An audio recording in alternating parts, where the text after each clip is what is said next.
Բարի երեկո սիրելի բարեկամներ, դուք դիտում եք Postscriptum հաղորդաշարը։ Վերջերս Ստամբուլում ավարտված ԵԱՀԿ գագաթնաժողովը շարունակում է մնալ քաղաքական ուժերի կուսակցությունների ուշադրության կենտրոնում, գնահատականները, ինչպես եւ սպասելի էր, իրարամերժ են։ Պաշտոնական կուսակցությունները եւ պաշտոնական ընդդիմությունը մեծ ուրախությամբ են ընդունվել Ստամբուլի գագաթնաժողովի արդյունքները, գնահատելով այն որպես դիվանագիտական հաղթանակ։ Անդիմադիր կուսակցությունները, այդ թվում այն մարդիկ, որոնք առաջ պատասխանատու էին արտաքին քաղաքականության համար, չեն կարծում, որ դա դիվանագիտական հաղթանակ էր։ Մյուս կողմից Ադրբեջանում կա երկու տեսակետ, ըստ որի մի տեսակետը այն է, որ դա Ստամբուլում Ադրբեջանը տարել է դիվանագիտական հաղթանակ, իսկ մյուս տեսակետն այն է, որ Ադրբեջանը տարել է պարտություն է կրել։ Այսպիսով մենք ունենք իրարամերժ տեսակետներ թե Հայաստանում, թե Ադրբեջանում, որոնք երևի թե կապված են այսօրվա քաղաքական կոնյունկտուրայի հետ, եւ այսօր պաշտոնական տեսակետը Ստամբուլի եւ բնականաբար նաեւ նախորդ Լիսաբոնի գագաթնաժողովի վերաբերյալ մենք այսօր խնդրեցինք արտահայտել արտգործնախարար Վարդան Օսկանյանի հետ, որն այսօր իմ զրուցակիցն է։ Բարի երեկո։ Բարի երեկո։ Վարդան Օսկանյան ծնվել է 1956 թվականին Սիրիայի Հալեբ քաղաքում։ 1979 թվականին ավարտել է Երևանի պոլիտեխնիկական ինստիտուտը, ապա մեկնել է Միացյալ Նահանգները, շարունակելու ուսումը Բոստոնի Թավթ համալսարանում։ 1986 թվականին Հարվարդի համալսարանում ստացել է քաղաքական գիտությունների մագիստրոսի աստիճան, իսկ 90 թվականին Բոստոնի Ֆլետչերի իրավունքի եւ դիվանագիտության դպրոցում միջազգային հարաբերությունների մագիստրոսի աստիճան։ 1990 թվականին Վարդան Օսկանյանը հիմնադրել է հայկական միջազգային ամսագիրը։ 92 թվականին վերադառնալով Հայաստան, Վարդան Օսկանյանն աշխատանքի անցել Հայաստանի Հանրապետության արտաքին գործերի նախարարությունում։ 94 թվականի նոյեմբերին նշանակվել է Հայաստանի արտգործնախարարի տեղակալ, իսկ 97 թվականի հունվարին նախարարի առաջին տեղակալ։ 1994 թվականից Վարդան Օսկանյանը գլխավորում է Հայաստանի պատվիրակությունը Լեռնային Ղարաբաղի հակամարտության կարգավորման բանակցություններում։ 98 թվականից Հայաստանի Հանրապետության արտաքին գործերի նախարարն է, ամուսնացած է, ունի 2 երեխա։ Պարոն Օսկանյան, շնորհակալ եմ, որ դուք համաձայնեցիք մեր հաղորդմանը, ուրախ եմ ձեզ ողջունել Ամեկ+-ի ստուդիայում։ Եվ այսպես, երևի սկսենք այնուամենայնիվ Լիսաբոնից։ Գիտեք ինձ ինչ է հետաքրքրում նախ եւ առաջ ժամանակագրությունը։ Արտգործնախարար Ալեքսանդր Արզումանյանը նշանակվել էր Ստամբուլի Լիսաբոնի գագաթնաժողովից 2 շաբաթ առաջ։ Բնականաբար այս արտգործնախարարների փոփոխության ժամանակաշրջանն էր Լիսաբոնի գագաթնաժողովը եւ բոլոր փաստաթղթերը, բանակցությունները վարել եք դուք որպես արտգործնախարարի տեղակալ։ Հետևաբար արդյոք եթե դա իսկապես խայտարակություն էր, պարտություն էր, ջախջախում էր, այսպես ասած, ինչպես որ հիմա ընդունված է ասել պաշտոնական շրջանակներում, այդ պարտության համար դուք չեք պատասխանատու։ Արամ, նախ ասեմ, որ ես ոչ Լիսաբոնի այսպես չախճախիչ պարտությունն եմ ընդունում, ոչ էլ Ստամբուլի ինչ-որ այսպես մեծ հաղթանակը։ Գիտեք ինչ, երկու բարակային էլ ստեղծում է իրավիճակ, որը մենք հայտնում ենք դիվանագիտականորեն ինչ-որ բարենպաստ կամ ոչ բարենպաստ իրավիճակում։ Հաղթությունը կլինի միայն այն ժամանակ, երբ իրոք մենք կարողանանք Լեռնային Ղարաբաղի հարցին տալ մի այնպիսի լուծում, որը կապահովի եւ Հայաստանի եւ տարածաշրջանի խաղաղությունն ու գայունությունն ու տնտեսական զարգացումը։ Այն ժամանակ մենք կարող ենք ասել, որ հաղթել ենք։ Եվ այդ հաղթանակը կլինի միայն, երբ նաև թիմացի կողմը նույնպես հսկա որ ինքն էլ է հաղթել, թե չէ Լեռնային Ղարաբաղի հարցում մենք իսկապես երբեք լուծում չենք ունենա։ Դուք հետեւաբար համաձայն չեք պաշտոնական այն տեսակետին, որ գիտեք, քայթակությունը ինչ որ մեկը սրբագրեց, ինչ որ մյուսին եւ այլն։ Չէ, պարզապես Լիսաբոնից հետո մենք իրոք հայտնվել էինք ոչ բարենպաստ իրավիճակում։ Դա ակնհայտ էր։ Այնտեղ կային այնպիսի թրույթներ, որը ուղղակի դրանց միջոցով ջնշում էին մեր վրա։ Դրանցից մեկն էր Ադրբեջանի տարածքային ամբողջականությունը, երկրորդն էր Լեռնային Ղարաբաղի հարցի լուծումը Ադրբեջանի կազմում։ Ահա վասիկ երկու թրույթ, որը հստակորեն արտահայտվել էր Լիսաբոնում, հակառակ որ այդ փաստաթուղթը իրավական հիմք չուներ, բայց վերջ-վերջո ստացավ քաղաքական նշանակություն, եւ միջազգային հանրությունը եւ Ադրբեջանը դա հաշվարկեցին, մեզ դնելով շատ ծանր վիճակում։ Սա ակնհայտ փաստ է։ Իհարկե ես մասնակցում եի այնտեղ։ Այո, ես էլ եմ զգում այդ Բարդության այսպես դարը բտուղը եւ նաեւ իմ պատասխանատվությունը։ Բայց խնդիրը այն չէ, թե ում ժամանակ է եղել դրական կամ փաթսական արդյունքներ։ Գիտեք ինչ, եւ Ստամբուլը եւ Լիսաբոնը մեր պատմության մասն է։ Միգուցե չլիներ Լիսաբոն, մենք այսօր չէինք ունենա Ստամբուլ։ Միգուցե մենք Լիսաբոնում իրոք դրական արդյունքներ ունենայինք, այնպես կլիներ իրավիճակը, որ Լիսաբոնում մենք կունենայինք փաթսական, Ստամբուլում կունենայինք փաթսական արդյունքներ։ Այստեղ ես իսկապես եւ հետևում եմ այս բոլոր մեկնաբանություններին։ Ուղղակի ցավում եմ, որ մենք ասում ենք ով ինչ է արել։ Կարևորը դա չի, կարևորը այն է, որ մենք ցանկացած բայի որպես ազգ, որպես ժողովուրդ, ինչ վիճակում ենք հայտնվում, բարենպաստ վիճակում է, թե ոչ բարենպաստ վիճակում ենք հայտնվում։ Երկուսն էլ մեր պատմության մաս է։ Հետևաբար դուք համաձայն չեք այն մեկնաբանության հետ, որ նախորդ հանցավոր ռեժիմը ինչ որ էշություններ է արել, մենք եկանք եւ ամեն ինչ դզեցինք։ Արանք, գիտեք, ես այդ տերմինապանությունը ինձ այնքան խորթ է, հանցավոր եւ այն ես ուղղակի պայքարում եմ այդ բոլորի համար։ Ինձ համար ուղղակի խորթ է։ Ես հետևյալն եմ ասում, Լիսաբոնից հետո մենք դիվանագիտականորեն հայտնվել էինք ոչ բարենպաստ պայմաններում, իսկ այսօր վերջի մի քանի ամիսների կամ դարվա ընթացքում եւ հատկապես Ստամբուլից հետո դիվանագիտական առումով մենք հայտնվել ենք շատ ավելի դրական վիճակում։ Ահա բասիկ սա է։ Ուրեմն Ստամբուլի, ուրեմն բնականաբար պիտի դրանով անդրադառնանք Ստամբուլի անվտանգության խարտիային նախ եւ առաջ, որի 19-րդ կետում, որքան ես հասկանում եմ, այստեղ ռուսերեն ոչ կատարյալ երևի թարգմանությունն է, դրա համար ես պարզապես փորձեմ վերաշարադրել, այստեղ խոսում է ԵՀԿ բոլոր երկրների, բոլոր այդ թվում նաեւ Հայաստանի, Ադրբեջանի եւ բոլոր մնացած երկրների տարածքային ամբողջականության մասին եւ եթե կան վիճելի հարցեր, ապա դրանք պետք է լուծվեն այդ երկրների ազգային փոքրամասնություններին բարձր կարգի ավտոնոմիա ինքնավարություն տալով արդյոք այդպիսի կետ կա 19-րդ կետի մասին է թե չկա այս խարտիայում։ Արամ թարգմանությունը ճիշտ չի։ Թարգմանությունը ճիշտ չի։ Ես հետևյալը ասեմ։ 19-րդ պարբերությունը խարտիայի մեջ ներմուծվել է Հայաստանի ջանքերով։ Ես այդ շատ անգեղձորեն եմ ասում։ Եվ ես այդ պարբերությունը համարում եմ հակառակ որ խուսափում եմ նման քննարկումներից, բայց ասելու եմ մեր դիվանագիտական հաջողությունը։ Դու ընդունում ես, որ Լեռնային Ղարաբաղի հարցը մարդու իրավունքների կամ ազգային փոքրամասնության խնդիր է։ Ես քեզ հարց եմ տալիս։ Ես օրինակ ընդունում եմ։ Ընդունում ես, որ Ղարաբաղի հարցը ազգային փոքրամասնության խնդիր է։ Եթե դու անգեղձորեն ես հավատում դրան, ես միայն կարող եմ ասել, որ դու առնվազն 10 տարի է որ գործընթացներից հեռու ես մնացել։ Լեռնային Ղարաբաղի հարցը որպես ազգային փոքրամասնության հարց կամ մարդու իրավունքների հարց մինիմում 10 տարի է արդեն որ թաթարել է այդպեսին լինելու։ Իսկ ինչպիսին է այս հարցը։ Այսօր միջազգային հանրության տեսակետից ոչ թե իմ Ղարաբաղը այսօր ես ու դու ուզում ենք որ բնականաբար Ղարաբաղը Հայաստանի մաս կազմի։ Չէ, ոնց է բացատրում, երբ որ միջազգային հանրությունը առաջարկություն է անում, որտեղ դրվում է ընդհանուր պետության գաղափարը, որտեղ խոսում է Ղարաբաղ-Ադրբեջան ընդհանուր պետություն կազմել։ Երբ որ մենք խոսում ենք Ղարաբաղի անկախությունից, Հայաստանի հետ միավորումից, երբ որ գալ Լեռնային Ղարաբաղի գործընթաց Մինսկի շրջանակներում, երբ նույնիսկ Ադրբեջանը ինքը խոսում է ամենաբարձր ինքնավարության մասին, ցույց տուր ինձ որ ազգային փոքրամասնության են տալիս ամենաբարձր ինքնավարություն։ Հասկանում եք, երբ որ միջազգային հանրությունը արդեն այդպեսին չի նայում, նույնիսկ Ադրբեջանը հարցին այդպեսին չի նայում, մենք փորձում ենք ինչ որ մեր ներքաղաքական եւ մանր շահերի համար այդ շատ կարևորագույն մեզ համար համասկային նշանակություն ունեցող խնդիրը իջեցնել ավասիկ ազգային փոքրամասնությունների։ Ինչ է ԵԱՀԿ ինձ համար կատեգորիկ ես ասում եմ եւ դա միջազգային հանրության տեսակետն է ոչ թե միայն իմ կամ այսօրվա իշխանություններին Լեռնային Ղարաբաղի հարցը որպես ազգային փոքրամասնության հարց կամ մարդու իրավունքների արդեն 10 տարի է նվազագույնը որ թաթարել է այդպեսին։ Այդ ինչպես է դիտվում ԵԱՀԿ-ի կողմից այդ հարցը։ Որպես էթնոդարածքային այսպես միավոր, որը վաղուց արդեն անցել է այդ կատեգորիան եւ այսօր խոսքը գնում է բոլորովին այլ մագարտակի։ Այսքանը արձանագրելուց հետո, Արամ, ես ուզում եմ որ դու այդ բարբերությանը արդեն ուրիշ աչքով նայես։ Ես հետեւյալը ասեմ, այդ բարբերությունը, ես սա միայն իմ քննադատանը չի, սա Եվրոմիության եւ այլ երկրների քննադատանն է, որ հեղափոխական նորարարություն է ԵԱՀԿ-ի գործընթացներում, որ նման կարևորագույն խարտիայի մեջ, որը պետք է ուղեցույց լինի 21-րդ դարի ԵԱՀԿ երկրների կորձունեությանը եւ համագործակցությանը, այնտեղ Հայաստանի շնորհիվ եւ այո, մենք կարողացել ենք ներմուծել մի այնպիսի ցևագերբում, որը հնարավորություն է տալիս ազգային փոքրամասնություններին ցկտել ավտոնոմիայի։ Սա իսկապես հեղափոխական նորարարություն է։ Իսկ երկրորդ ցևագերբումը, որտեղ ասվում է, որ միայն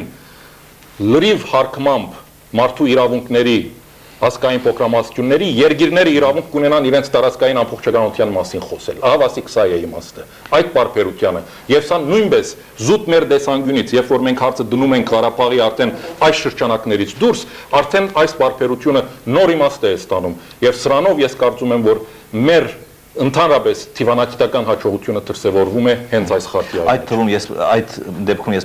խնդրում եմ պարզաբանել, որտեղ եք դուք հանդիպել ԵԱՀԿ կամ ՄԱԿ-ի կամ որևէ այլ դիվանագիտական ընդունված փաստաթղթերում էթնոտարածքային միավոր ձևակերպումը, եթե հանդիպել եք ոչ թե գրքերում կամ հոդվածներում, այլ հենց փաստաթղթերում, իրավական դիվանագիտական փաստաթղթերում։ Լավ, ինձ ցույց տվեք վերջի 8 տարվա ընթացքում որևէ փաստաթուղթ ԵԱՀԿ, որտեղ Լեռնային Ղարաբաղը դիտվում է որպես ազգային փոքրամասնություն։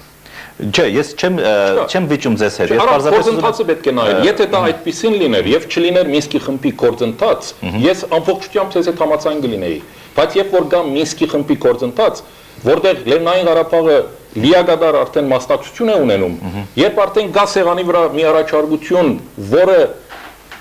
առաջարկում է ընդհանուր բեդություն Ղարաբաղի եւ Ադրբեջանի միջև, ինչպես կարող է խոսք գնալ Ղարաբաղի ազգային փոքրամասնություն լինելու մասին։ Շատ բարի։ Այդ դեպքում ավելի ճիշտ չէր վերապահում անել այս խարտիայում, ինչպես որ Կիպրոս օրինակ արեց, եւ ասել էթնոտարածքային միավորներին ձեր ասած, դա չի վերաբերում, այս 19-րդ կետը վերաբերում է ազգային փոքրամասնություններին։ Գիտեք, քող սիրտը թող հոգեբանությունը գա։ Եթե մենք հանգած նման բան անենք, Ադրբեջանը ուրեմն մտածում է, որ ուրեմն մենք կարծում ենք, որ Ղարաբաղը ինչ որ մեր մտքում ազգային փոքրամասնություն է։ Դրա մասին նույնիսկ խոսք չի կարող լինել առամ։ Ես ասում եմ եւ ուզում եմ դու հավատաս, կարող ես սա ստուգել ԵԱՀԿ շրջանակներում։ Տեսփաններից կարող են հարցվել։ Այս բարբերությունը ներմուծվել է մեր կողմից։ Մեր տեսփանի շնորհիվ, Ջիվան Թաբիպյանի շնորհիվ։ Մինչև նոյեմբերի 18-ը ուշ երեկոյան թերևս խարտիայի շուրջ չկար կոնսենսուս, որովհետեւ մենք մեր թիրքերը չէինք զիջում։ Եվ այն ցեվագերբումը, որը վերաբերում է տարածքային ամբողջականության, շատ ավելի խիստ էր դրվել։ Վերջի վերջի բահին մենք գնացինք կոմպրոմիսային դաշտերագի։ Եվ մեր առաջարկությունը ավելի մի քիչ մեմ ձևով արդահայտություն կտա։ Մենք ընդունում ենք Ադրբեջանի տարածքային ամբողջականությունը։ Մենք չենք ընդունում Ադրբեջանի տարածքային ամբողջականությունը եւ չենք կարող ընդունել այնքան ժամանակ, որ գա Մինսկի գործընթաց, այնքան ժամանակ, որ Լեռնային Ղարաբաղի հարցը դեռևս։ Հետևաբար Ադրբեջանն էլ կարող է չընդունել մեր տարածքային ամբողջականությունը։ Դա իր խնդիրն է մենք էլի հարցեր ունենանք այս հարցի շուրջ, բայց մենք ունենք նաեւ բազմաթիվ հեռուստադիտողների հարցեր եւ փորձենք պատասխանել արտգործնախարար Վարդան Օսկանյանն իմ զրուցակիցը։ Խնդրեմ ձեր հարցերը։ Բարի երեկո։ Երբ խոսք է գնում Հայաստանի մեկուսացման մասին, դուք եւ ձեր կողմնակիցները սկսում եք թվարկել այն երկրները, որոնք պիտի այցելի Ռոբերտ Քոչարյանը առաջիկա օրերին։ Դուք իսկապես կարծում եք, որ մեկուսացված չլինելու միակ նշանը նախագահի արտասահման մեկնելու մեջ հարցնում է Հասմիկ Սահրադյանը։ Հելսինկյան խարտիայից հետո շատ սահմաններ վերաձևեցին Եվրոպայում։ Հնարավոր է Ստամբուլի խարտիայից հետո էլ սահմանների վերաձևում լինի, հարցնում է Հռիփսիմե Վարդանյանը։ Ստամբուլում ինչու նախագահը խոսեց ռուսերեն, այլ ոչ թե հայերեն, հարցի հեղինակը Թովմասյանն է։ Եվ չորրորդ, մամբասանքներին ու կասկածանքներին վերջ տալու նպատակով դուք համաձայն եք Դավիթ Շահնազարյանի հետ մասնակցել հեռուստաբանավեճի, հարցի հեղինակը Նավասարդյանն է։ Շնորհակալություն։ Հերթական պարզապես հիշեցնեմ, երբ որ խոսվում է ձեր ընդդիմախոսները խոսում են մեկուսացման մասին, ասում են Շիրակը ասեց կհանդիպենք, մի խոսքով արտասահմանյան այցելություններն ու հանդիպումներն են վկայակոչվում, ասենք Ստոյանովը վաղը գալիս է եւ այլն։ Արդյոք այցելություններն ու հանդիպումները հակափաստարկ են մեկուսացման դեմ։ Նայեք, այսօր մի քանի պետություն իսկապես միջազգային հանրության կողմից իզոլացման է ենթարկվել։ Մեկը Հարավսլավիան է, մյուսը որոշ չափով Բելոռուսիան է։ Կարող եք ինձ ասել, թե այս երկու նախագահները վերջերս ինչ այցելություններ են։ Իհարկե, չափանիշներից մեկը նման հանդիպումներն էր։ Եթե Հայաստանը իզոլացման է դանում միջազգային հանրությունը, ինչի համար, գիտեք, Միացյալ Նահանգների նախագահը պետք է Քոչարյանի հետ հանդիպի, ինչի համար Ժակ Շիրակը պետք է հանդիպի, ինչի համար Դեմիրելը պետք է հանդիպի, որը հիմնական մեզ իզոլացման ամենակարևորագույն այսպես պատնեշն է։ Գիտեք, ես այս հարցին իրոք հոգներ եմ պատասխանելուց։ Չկա իզոլացում, չկա։ Այսօրվա դրությամբ շատ կա ակտիվ դիվանագիտություն։ Հայաստանը այսօր շատ ավելի հաշվի է առնվում, քան երբևիցե արվել է։ Հայաստանը այսօր շատ լուրջ թերագադար է դարձել այս տարածաշրջանում։ Ոչ թե միայն երկկողմ հարաբերությունները, վերցնենք միջազգային կազմակերպությունները։ Բոլորում մենք անդամ ենք, որևէտեղ որևէ մեր նկատմամբ այսպես վերաբախումներ չկան եւ ակտիվ մասնակցություն ունենք հատկապես տարածաշրջանային խնդիրներում։ Սրանից ավել, այսինքն ինչ պետք է արվի, որպեսզի մեր ժողովուրդը համոզվի, որ որևէ մեկը չի փորձում մեզ իզոլացնել։ Բացի մեր երկու հարևաններից, Ադրբեջանին եւ Թուրքիայից, որը հասկանալի պատճառներով նրանք անում են։ Ստամբուլում ինչ էր խոսում հայերեն, ոչ թե ռուսերեն, ոչ թե հայերեն, դե պարզ է միջազգային լեզուն է, երևի դրան չարնադառնում։ Յագը լեզուներից մեկն է, ես կարծում եմ, որ մի քիչ դա շատ այսպես մեծամտություն է, ինչ որ լեզվով խոսել, որ ոչ ոք։ Բամբասանքներին վերջ տալու համար կհամաձայնեիք դուք մասնակցել բանավեճի, ասենք Դավիթ Շահնազարյանի հետ։ Գիտեք, ես ո՞յ մեկի հետ կամացայնում եմ վիճապանության մեջ մտնել, այնքան ժամանակ, որ դիմացինը իսկապես պատրաստ է իր նեղ քաղաքական խնդիրները կամ շահերը մի կողմ դնել եւ հարցը նայել զուտ ազգային տեսանկյունից։ Գիտեք, ես այս միտքը մի քիչ առաջ հայտնել եմ, ուզում եմ նորից հայտնել։ Լևոն Տեր-Պետրոսյանի իրոք ցանկությունն էր, որ լինի մի օպոզիցիա, որը կարողանա իսկապես դրական երկխոսության մեջ մտնել, դրամապանական երկխոսության մեջ մտնել, կոնստրուկտիվ երկխոսության մեջ մտնել։ ՀՀՇ-ն երբ գնաց օպոզիցիա, ես հույս ունեի, որ իրոք մենք վերջ-վերջո կունենանք այն քաղաքական ուժը, այն քաղաքական կորձիչները, որոնք այսքանից ցած քաղաց կլինեին եւ իրոք նրանք կարողանային դրական կոնստրուկտիվ օպոզիցիայի դերում հանդես գալ։ Բայց այս վերջի շրջանի հատկապես Ստամբուլի մեկնաբանությունների շուրջ այնինչ որ ես եմ լսել, շատ կներես, ես այնտեղ ովևէ այսպես դրական դիալոգի հնարավորություն չեմ տեսնում։ Սևը սպիտակի վրա գրված ինչ որ շատ ակնհայտ առաջընթացը կամ հաջողությունը այնպիսի սև քույներով է ներկայացվում, որ ուղղակի ես անիմաստ եմ գտնում հիմա նստել եւ ինչ որ մեկի հետ այդ հարցի շուրջ վիճել։ Դա արդյունք չի։ Իմ հետ բնականաբար դուք չեք վիճում, ես պարզապես հարցեր եմ փոխանցում։ Նաև ձեր ընդդիմախոսները, հիշատակած ընդդիմախոսները խոսում են Ղարաբաղյան բանակցությունների ֆորմատի փոփոխության մասին, այսինքն ԵԱՀԿ գործընթացը փաստորեն դադարել է ըստ նրանց եւ դա փոխարինվել է Քոչարյան-Ալիև հանդիպումներով, որոնց ընթացքում առայժմ ոչինչ բան չի ծնվել։ Այ ինչպես կմեկնաբանեք դա։ Գիտեք, ԵԱՀԿ գործընթացը, այո, որոշ պատճառներով ինչ որ այսպես կիսափակուղային վիճակում է, որովհետեւ այն առաջարկությունը, որ սեղանի վրա դրվել է, մերժվել է Ադրբեջանի կողմից։ Նախագահների հանդիպումը նպատակ է հետապնդում այդ խոչընդոտը խանել։ Գիտեք, եթե նայեք բոլոր փաստաթղթերը, որը Ստամբուլում ընդունվել են, հատկապես համանախագահների զեկույցը, այնտեղ հստակորեն ասվում է, որ նախագահների երկխոսությունը միայն ու միայն լրացնում է, ոչ թե փոխարինում է Մինսկի գործընթացը։ Եվ այնտեղ գոչ է արվում, որ հնարավորին չափ շուտ պետք է այդ հարցը դեղափոխել արդեն Մինսկի խմբի շրջանակներ, որը կապահովի նաև Լեռնային Ղարաբաղի մասնակցությունը։ Գիտեք, վերջերս մի քանի նամակ է ստացել նախագահ Քոչարյանը Քլինթոնից, Օլբրայթից Եվ պետք է ասեմ, որ յուրաքանչյուր նամակում, եւ սա իրոք աննախադեպ է, երբեք չի եղել։ Մենք միշտ ենք բննել Ղարաբաղի մասնակցության մասին, այսպես միշտ վերաբաղություն է եղել։ Առաջի անգամ լինելով այս երկխոսության շրջանակներում արդեն անընդհատ խոսք է գնում Ղարաբաղի մասնակցության եւ այնտեղ գոչ է արվում, որ հնարավորին չափ դա պետք է դեղափոխել։ Մի նամակում նույնիսկ նշված էր, որ առանց Լեռնային Ղարաբաղի ակտիվ մասնակցությանը այս գործընթացին հնարավոր չէ հարցին տալ իսկական լուծում։ Այսպիսի ձևակերպում եղել է Մայքլ Օլբրայթի։ Ինչու այդ դեպքում 4-5 հանդիպումների ժամանակ Ղարաբաղի ներկայացուցիչները չէին մասնակցում եւ ի դեպ ինչու Ղարաբաղի ընտրված իշխանությունները, ինչպես որ ընդունված է ԵԱՀԿ ձևակերպումներին, չէին մասնակցում նաեւ Ստամբուլի գագաթնաժողովին։ Չէ, ԵԱՀԿ ընդրված ներկայացուցիչները Ստամբուլում չեն կարող մասնակցել, երբեք չեն մասնակցել ովևէ ԵԱՀԿ լինի դա կակատաժողովի կամ նախարարների հանդիպման, որովհետեւ Ղարաբաղը ԵԱՀԿ անդամ պետություն չի։ Ուղղակի հնարավորություն չունի այնտեղ մասնակցելու։ Իսկ ինչ վերաբերում է նախագահների երկխոսությանը, գիտեք, միգուցե հաջորդին գամույսին լիներ այն բահը, որ պետք էր Արգադի Ղուկասյանը նույնպես իր մասնակցությունը։ Ես չեմ կարող դա ասել։ Միգուցե դեռ հարմար չէր գտնվել, բայց բոլորի կողմից կար այն գիտակցությունը, որ վերջ-վերջո Ղուկասյանի մասնակցությունն էլ պետք է լինի այնտեղ։ Բայց այստեղ հարցը ոչ թե նախագահների երկխոսության ընթացքին Ղուկասյանի մասնակցությունն է, այլ Մինսկի խմբի շրջանակներում Լեռնային Ղարաբաղի մասնակցության մասին։ Ես որքան գիտեմ, ելի դուք ուղղեք, եթե սխալվում եմ, Մինսկի խմբի Ստամբուլի գագաթնաժողովի այս փաստաթղթերից մեկում հիշատակում է Լեռնային Ղարաբաղի ներկայացուցիչների, ոչ թե ընտրված ներկայացուցիչների փաստը, ինչը կարող է Արկադի Ղուկասյանին եւ ադրբեջանցի ներկայացուցիչին Բախմանովին մի հարթության վրա դնել։ Արամ չէ, ես դա իրոք չեմ ընդունում։ Գիտեք, այդ փուլը իրոք մենք անցել ենք բարերի վրա, այսպես ինչ որ գրիվ տալը կամ ստորագետների վրա գրիվ տալը, որովհետեւ արդեն դա այնպիսի փաստ է արձանագրված իր նախաթեպերով, որ դրա մասին ուղղակի վեճ չի կարող լինել։ Հենց որ Մինսկի խմբի գործընթացը կսկսի Ղուկասյանը կամ իր կողմից նշանակված անձը կլինի Լեռնային Ղարաբաղի ներկայացուցիչ։ Առանց ադրբեջանական համայնքի ղեկավարի, այսպես ադրբեջանի համայնքի ներկայացուցիչը միշտ էլ իր մասնակցությունը ունեցել է, բայց բոլորովին տարբեր կարգավիճակով։ Բոլորը գիտեմ, ես չեմ ուզում ուղղակի ավելորդ էներգիա ծախսել այդ բոլորը համոզելու համար, կան որոշ բաներ այս գործընթացում արդեն որոնք այնպես են ամրագրվել, որ ինչ որ մի ձևակերպումի փոփոխումը ուղղակի մեզ չի մտահոգում։ Ես ուղղակի համոզված եմ, չեմ կասկածում, որ Մինսկի խմբի գործընթացի վերսկսման պահից Լեռնային Ղարաբաղը կունենա իր ամբողջական մասնակցությունը, որը հավասար կարգավիճակ կունենա Ադրբեջանին եւ Հայաստանին, ի տարբերություն Ադրբեջանի համայնքի ներկայացուցիչ։ Երբ է այդ պահը լինելու։ Դե դժվար հարց է արամ, ես իհոք դժվարանում եմ, եթե չլիներ վերջին դեպքերը Հայաստանում միգուցե ինչ որ փորձեի այսպես սպեկուլատիվ մի թվական ասել, բայց այսօրվա ստեղծված քաղաքական պայմաններում ես իրոք դժվարանում եմ ասել, թե այդ պահը 2000 թվականին այդ բանակցությունները Մինսկի խմբում կվերսկսվեն, թե չէ։ Գիտեք, ես կարծում եմ, որ կվերսկսեն, որովհետև այլընտրանքները շատ ավելի վատ են եւ Հայաստանի եւ Ադրբեջանի եւ Ղարաբաղի համար։ Ես կարծում եմ, որ այս տարվա եկող տարվա ընթացքում մենք երևի թե կարողանանք գտնել ինչ որ մի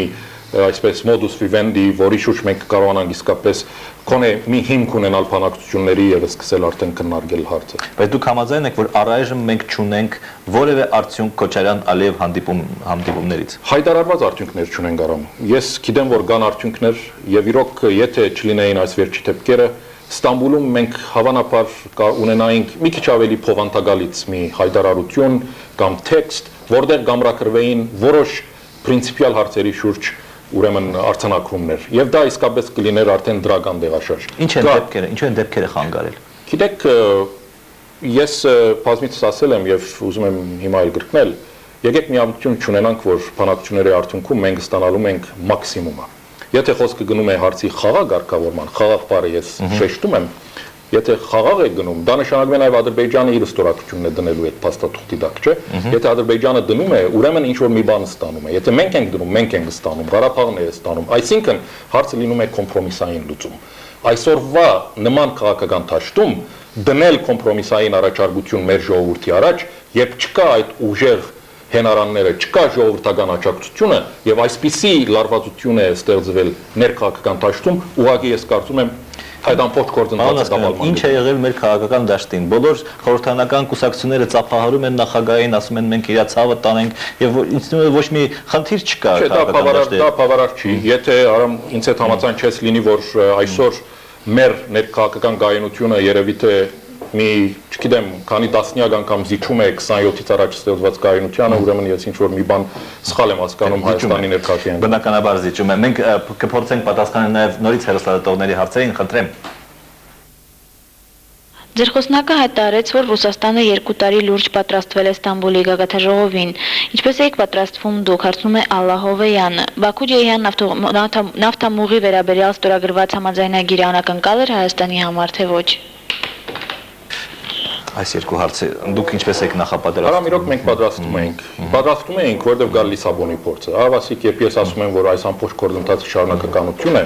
մեկի 10 անպայման մենք պետք է քաղենք, մենք մի տարի առաջ ի տարբերություն Լիսաբոնին, եւ սա ես ասում եմ, իմ բաժինը վերցնում եմ Լիսաբոնի այդ արդյունքներին։ Այդ 10-ը կոնե սովորելով մենք մի տարի առաջ իրոք շատ լուրջ սկսել ենք պատրաստվել։ Եվ պետք է ասեմ, որ այս բոլորը դեղի է ունեցել Հանրապետության նախագահի Ռոբերտ Քոչարյանի անմիջական հովանավորության տակ։ Մի տարի առաջ նա իր մտահոգությունն է հայտնել, վերցրել է ամբողջ գործընթացը իր հովանավորության տակ, եղել է ամբողջությամբ իր հսկողությամբ։ Նա ունեցել է երկկողմ հանդիպումներ, նա ունեցել է հեռախոսազրույցներ, նա գրել է նամակներ, բազմաթիվ։ Ես գնացել եմ բազմաթիվ երկկողմ այցերի, բազմագող դիվանագիտություն է վարվել, եւ իրոք բոլոր նախապատրաստական աշխատանքը տարվել է ուղղակի վստահ լինելու համար, որ մենք թույլ չենք տա նման բանի կրկնություն։ Բայց ես ուղղակի ուզում եմ անգերց ներես բոլորում, նաև քաղաքական մթնոլորտը երևի թե բարենպաստ էր։ Մեկը ինք բավարար չէր նման արդյունքների համար, մյուսը նույնպես բավարար չէր բացասական արդյունքի համար։ Ես կարծում եմ, որ հարադեպ աշխատանքի, ճիշտ դիվանագիտության եւ նաև բարենպաստ ստեղծված մթնոլորտի այդ բաններ, խառնուրդներ, որ հնարավորություն տվավ մեզ Ստամբուլում խուսափելու Լիսաբոնան նման արդյունքներից։ Բաքու-Ջեհան պայմանագրի ստորագրությունը դա բացարձակապես անակնկալ չէր, ես կարծում եմ, որ սա երևի թե չգիտեմ քաներորդ նման ստորագրությունն է, դեկլարացիաներ են եղել եւ վերջ-վերջո ստորագրվել է փաստաթուղթ։ Չգիտեմ, սա իմ ուղղակի խորը համոզմունքն է, որ առանց Լեռնային Ղարաբաղի հարցի կարգավորման, առանց Կովկասի կայունության դժվար թե նման նավթամուղ կառուցվի։ Այնպես որ այսօր բոլորի շահերից է խփխում եւ Ադրբեջանի եւ Միացյալ Նահանգների եւ բոլորի, որպեսզի այստեղ լինի կայունություն եւ այդ կայունությունը հնարավոր է հասնել այդ կայունության միայն ու միայն Լեռնային Ղարաբաղի հարցի արդարացի կարգավորմամբ, որի համաձայն կլինեն բոլոր կողմերը։ Ստամբուլում ընդունվել է նաև եւս մի փաստաթուղթ, մենք մեր ժամանակը ցավոք սրտի սպառվում, բայց ես պետք է հարցնեմ սովորական սպառազինությունների վերաբերյալ։ Այստեղ Մոլդովան եւ Ադրբեջանը հայտնել են իրենց տեսակետը, հստակ տեսակետը այն մասին, թե Ռուսաստանի զորքերը հեռանալուց հետո մենք քվոտան պահպանելու ենք սովորական սպառազինությունները։ Մենք այդպիսի հայտարարությամբ հանդես չեկանք, ինչու։ Դրա գարիք չկա, որովհետև դա հստակորեն ամրագրվել է հենց այդ ադապտացված պայմանագրում։ Այդ երկրները նաև արել են այլ վերապահումներ, գցել են պայմանագրին, արել են այլ հայտարարություններ։ Ես լսել եմ այն քննադատությունը, որ արվել է այս պայմանագրի շուրջ։ Գիտեք, այստեղ հարցը հետևյալն է, դրամապանությունը։ Նման հայտարարություններ եւ վերաբահումներ անում են այն երկիրները, որոնք բանակցությունների միջոցով չեն կարողացել հասնել այն ինչին, որ նրանք ցանկություն ունեն հասնելու։ Նման վերաբահում ենք արձանագրել ենք Լիսաբոնում, չէ՞, որովհետև մեզ դուր չի եկել այդ թրույթները եւ ասել ենք, որ մենք դրանք չենք ընդունում։ Նման վերաբահում արել է Ադրբեջանը Բաքվում հենց Տրասեկայի պայմանագրի գծելով, ասելով, որ բոլոր տրանզիտային ուրեմն անցումները Հայաստանից անընդունելի են Ադրբեջանի համար, որովհետև Ադրբեջանը փորձել էր նման թրույթ դնել պայմանագրեր, բայց չէր ստացվել։ Իսկ այս պայմանագրի կապակցությամբ բոլոր այն խնդիրները, որ Հայաստանի առաջ կանգնել էին, լուծվել են։ Ես մեկ թվարկեմ։ Առաջին, Ադրբեջանը այս ամբողջ տարվա ընթացքում ադապտացիոն գործընթացի փորձ արեց Հայաստանի ոչ թե Հայաստանի, այլ Ադրբեջանի քոթաները ավելացնել, ասելով, որ նրանք 7 միլիոն են, Հայաստանը 3 միլիոն է, առնվազն նրանց քոթաները պետք է ինքնաբատկվեն։ Դա չստացվեց նրանց։ Երկրորդ, նրանք բնթեցին, որ Ղարաբաղում կան չհաշվարկված սպառազինություն, դրանք պետք է ինսպեկցիայի միջոցով հաշվարկվեն եւ իջեցվեն արդեն Հայաստանի քոթաներից, որովհետեւ դրանք նաեւ պատկանում են Հայաստանին։ Դա նույնպես չստացվեց։ Փորձ արվեց ֆիքսելու, որ ռուսական բազաները Հայաստանի հեռանալուց հետո այնքան չափով, որ մենք այսօր դվել ենք Ռուսաստանին, դա գիշնի արդեն Հայաստանի քոթաներից, դա նույնպես չստացվեց։ 3 կարևորագույն խնդիր էր մեր առաջ։ Եվ մենք կարողացել ենք այդ 3 հարցերում էլ հասնել այն արդյունքին, որ մենք ցանկանում ենք։ Ինչի անենք հայտարարություն, ինչի անենք վերաբահում։ Իսկ մենք մեր առաջ խնդիր դրել ենք ռուսական բազաները Հայաստանից հանել։ Ուղղակի այդպես խնդիր չենք դրել։ Առայժմ ոչ։ Պարոն Օսկանյան, շատ շնորհակալ եմ հետաքրքրության համար։ Ես վստահ եմ, որ դուք նորից կգաք Ամեկ+-ի ստուդիա եւ կպատասխանեք մեր հարցերին։ Ես ձեզ հաջողություն եմ ցանկանում։ Նմանապես։ Սիրելի բարեկամներ, վաղը մենք բնականաբար նորից ենք հանդիպելու եւ նորից զրուցելու ենք մեր հերթական զրուցակցի հետ։ Տեսություն։